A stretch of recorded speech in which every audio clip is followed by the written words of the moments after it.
के जितने पत्ते हैं इतने जन्म लेने के बाद तुम्हें भगवत प्राप्ति होगी। वो नाच पड़ा, भगवान मुझे जानते ना कि मैं भजन कर रहा हूं, और नाचते हुए रोने लगा और रोते हुए आर्त भाव। उसी समय भगवान प्रकट हो गए, उसी समय भगवान प्रकट। नारद जी ने कहा महाराज हमें झूठा कर दिया, आपने हमसे कहा था कि जितने पीपल, तो बोले इसकी तन्मयता जैसा भजन कर रहा था, इतने जन्म लगते इसकी इतनी तन्मयता में, लेकिन इसने वो तन्मयता भी धारण कर ली, इसलिए अभी मैं मिल गया। तो भगवान की प्राप्ति का कोई इतना नियम नहीं कि इतना कर लो तो मिल जाएंगे, आर्त भाव से पुकारो तो एक बार में मिल सकते हैं। और अगर माया प्रपंच में फैली हुई वृत्ति तो जन्म के जन्म लग जाते, जन्म जन्म मुनि जतन कराही और अंतराम कही आवत नाही। गुरुमुखी छुटवानी जी, बालाघाट। राधे राधे महाराज जी, आपके चरणों में कोटि कोटि प्रणाम।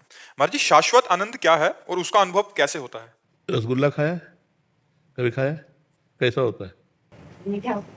कैसा मीठा होता है? कैसा मीठा होता है हम आपसे पूछ रहे हैं। वो मैं बता नहीं सकती। बस वो हम बता नहीं सकते, ये तुमसे रसगुल्ला एक प्राकृतिक वस्तु है ना, वो चिदानंद तो नहीं है ना। आप एक रसगुल्ले के स्वाद को नहीं बता सकते। जैसे बोला मीठा है, अब इनसे पूछे कैसा मीठा है, तो अगला उत्तर है कि बहुत मीठा है। तो कैसा बहुत मीठा है, तो अगला उत्तर खा के देख लीजिए। तो शाश्वत आनंद क्या है?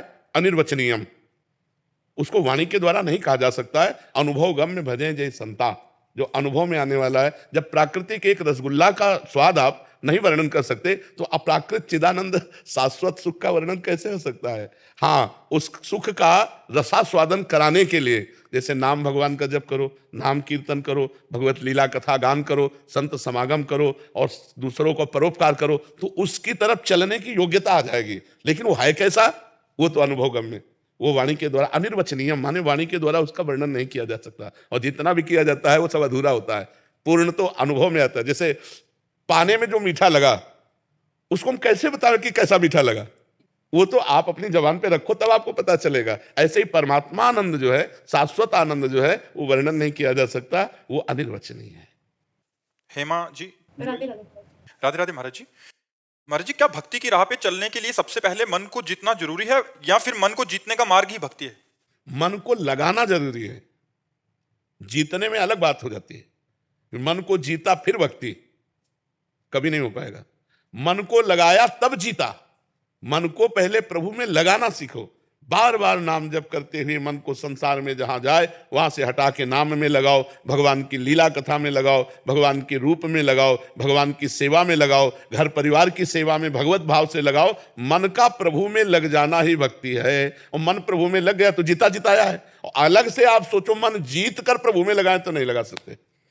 हिमालय को उठाना संभव है लेकिन मन को जीतना नहीं। आप देख लो, सब मन वाले हो, जो चाहता वो करा लेता है कि नहीं करा लेता? सब देख लो, चाहे जितने बहादुर हो, आज से कसम खा के जाओ, अगर करवा न ले तो हमसे बता देना। वो इतना बलवान है तुम्हारी असम कसम सब तोड़ देगा, भगवान के मंदिर में गलत करवा देगा। जाओ देख लो, इसका खेल कोई छोटा मोटा है? ये पूरे विश्व को नचा रहा है, मन को नचा रहा है। हाँ, मन रुकेगा तभी जब इंद्रियाणाम मनश्चास्मि, भगवान कहते इंद्रियों मन मैं हूं, भगवान में मन मना भव मद भक्तो माद्यादि माम नमस्कुरु। जब भगवान में मन को लगाने लगो तो ये गंदी बातों से हटने लगेगा और ये तुम्हारे बस में हो जाएगा। ऐसे बस में करना चाहो तो आज तक कोई पैदा नहीं हुआ कि मन को अपने रोक ले। आज तक कोई नहीं। सब बहादुरी की बातें चाहे जितनी मानो, मन के सब गुलाम हो, चाहे अंदर से देख लो, चाहे देख लो कोई भी हो, हम तुम सब मन अपनी गुलामी से मुक्त तभी करता है जब भगवान की भक्ति करोगे। भगवान की पहले भक्ति तब मन विजयी, मन विजयी फिर भगवान की भक्ति स्वसंभव। पहले भगवान के चरणों का आश्रय लो और नाम जप करो, फिर धीरे धीरे तुम्हारा मन संसार से हटने लगेगा, तुम्हारे अधीन होने लगेगा भजन के बल से। और भजन बल नहीं तो मन को अधीन नहीं किया जा सकता। इसलिए मन को प्रभु में लगाने की सोचो, जीतने की नहीं। तो मन अपने आप आपके अधीन हो जाएगा। जितना आप नाम जप करेंगे, जितना भगवान की कथा सुनेंगे, जितना भगवान की सेवा करेंगे, जितना भगवत भाव से परोपकार करेंगे, उतना ही मन निर्मल होकर आपके अधीन हो जाएगा। गार्गी जी, असम। राधे राधे महाराज जी। महाराज जी कह रहे हैं कि इनके घर में एक प्राचीन बेल वृक्ष था और ये उनको पूजा करते थे, बट फिर कुछ समय बाद दादी ने बोला कि शिव मंदिर नीचे एक होना चाहिए। फिर जब शिव मंदिर विराजमान किया तो कुछ समय बाद बेल वृक्ष मतलब शांत हो गए। तो उसके बाद किसी के घर के सदस्य ने उस सूखे वृक्ष का एक नारीश्वर स्वरूप बना दिया उसका, और उसको कहीं देने गए तो उन्होंने एक्सेप्ट करने से मना कर दिया। किसी मंदिर आदि में गए होंगे या कहीं गए होंगे, तो फिर से वो उनके घर में ही आ गया। तो महाराज जी कह रहे हैं कि उनको उसको क्या ऐसा करें कि मतलब श्रद्धा भी बनी रहे और धार्मिक मर्यादा का उल्लंघन।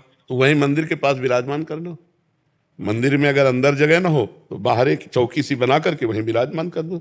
बहुत सुंदर बात है, बिल्व वृक्ष का अर्धनारीश्वर रूप देना बहुत सुंदर है। आप विराजमान कर लो, मंगलमय है, कोई हानि नहीं है।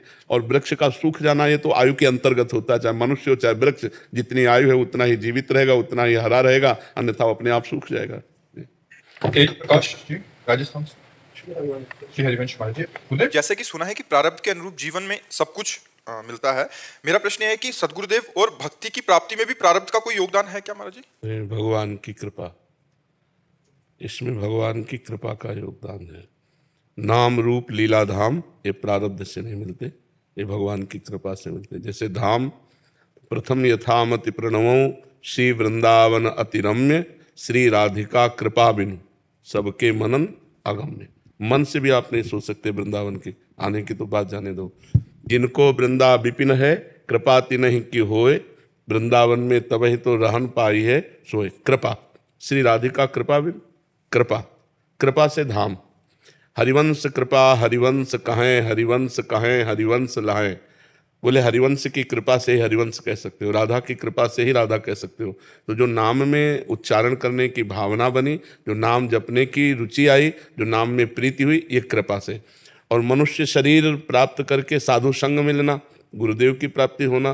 देखो विभीषण जी कह रहे हैं, अब मैं भा भरोस हनुमंता, बिनु हरि कृपा मिले नहीं संता। जब तक भगवान कृपा नहीं करते तब तक गुरुदेव भगवान नहीं मिलते, और जब तक गुरुदेव भगवान कृपा नहीं करते तब तक भगवान का साक्षात्कार नहीं होता। तो हमें लगता है नाम रूप लीला धाम ये जो भागवतिक है ये हमें कृपा से प्राप्त होते हैं। इसमें हमारा पुण्य बल या पूर्व प्रारब्ध बल काम नहीं करता। पूर्व का प्रारब्ध शुभ और अशुभ कर्मों से ही होता है, तो अशुभ कर्म का फल दुख होता है और शुभ कर्म का फल सुख होता है। लेकिन परमानंद, भगवदानंद, नित्यानंद ये प्रारब्ध से नहीं मिलता, ये कृपा से प्राप्त होता है। उससे चाहे गुरु कृपा कहें चाहे हरि कृपा कहें।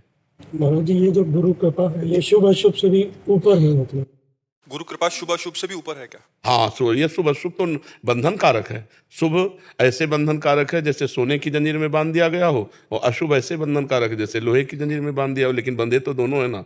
जब शुभ अशुभ दुर्ग विध्वंसी बल, तब जयति जयति जग उच्चरे। जब शुभ और अशुभ दोनों का नाश कर देता है तब वो जीवन मुक्त होता है, तब वो भगवत प्राप्त होता है। जब तक शुभ अशुभ बना रहता है तब तक उसे दुख और सुख भोगना पड़ता है। अवश्यमेव भोक्तव्यम कृतम कर्म शुभा अशुभम, शुभ और अशुभ का भोग भोगना ही पड़ता है। और ये भोग के ऊपर का विषय है, ये त्रिगुणातीत विषय, नित्यानंद, भगवदानंद, विज्ञानानंद, परमानंद, अखंडानंद, प्रेमानंद, ये त्रिगुणातीत है, मायातीत है ये। और ये मायाकृत है शुभ और अशुभ, ये मायाकृत है, ये मायातीत नहीं है शुभ। ये शुभ भी अशुभ भी ये दोनों मायाकृत है। सतोगुण से शुभ होता है और रजोगुण तमोगुण से अशुभ होता है। तीनों गुण के अंतर, और जो भगवान का आनंद है, जो संत समागम का आनंद है, ये गुणातीत है। मीना जी नोएडा से। राधे राधे महाराज जी। महाराज जी, हम ग्रस्त में रहते हुए मन के भाव परिस्थितिवश निरंतर बदलते रहते हैं। ऐसे में परमात्मा की अनुभूति के लिए मन का अद्वैत में स्थित होना महाराज जी जरूरी है? देखो, जब तक भजन नहीं करोगे तब तक द्वैत अद्वैत की चर्चा केवल कर लो, उसे कोई लाभ नहीं मिलने वाला। जब तक मकान की नींव नहीं सही बनती ना, तब तक वो मकान कमजोर रहता है। नींव है भजन। वारि मथे घत होए बरु, सिकताते बरु तेल, बिनु हरि भजन न भवतरी या सिद्धांत पेल। संसार क्या है, मैं कौन हूँ, ब्रह्म क्या है, ये सब छोड़ो। राधा राधा राधा राधा राधा समझ में आ जाएगा। संसार क्या है, मैं कौन हूँ, परमात्मा क्या है, सब समझ में आ जाए। भजन नहीं करोगे तो केवल बातें रहेंगी, उन बातों से तो इस माया पर विजय प्राप्त की नहीं जा सकती। बातन प्रीति न होए सखीरी, प्रीति तो भजन करने से होगी, ज्ञान तो भजन करने से होगा। तो हमें लगता है अपने आचरण पवित्र किए जाए और खूब नाम जप किया जाए और सत्संग सुना जाए, इसी से सब हो जाएगा। किसका है? हाँ, खूब नाम जप किया जाए, सत्संग सुना जाए और अपने कोई कर्म ना बिगड़ने पावे, इसी से सब ज्ञान हो जाएगा। नहीं तो सब में भगवान विराजमान है, ये आखिरी बात समझना है, यहाँ भी और यहाँ भी।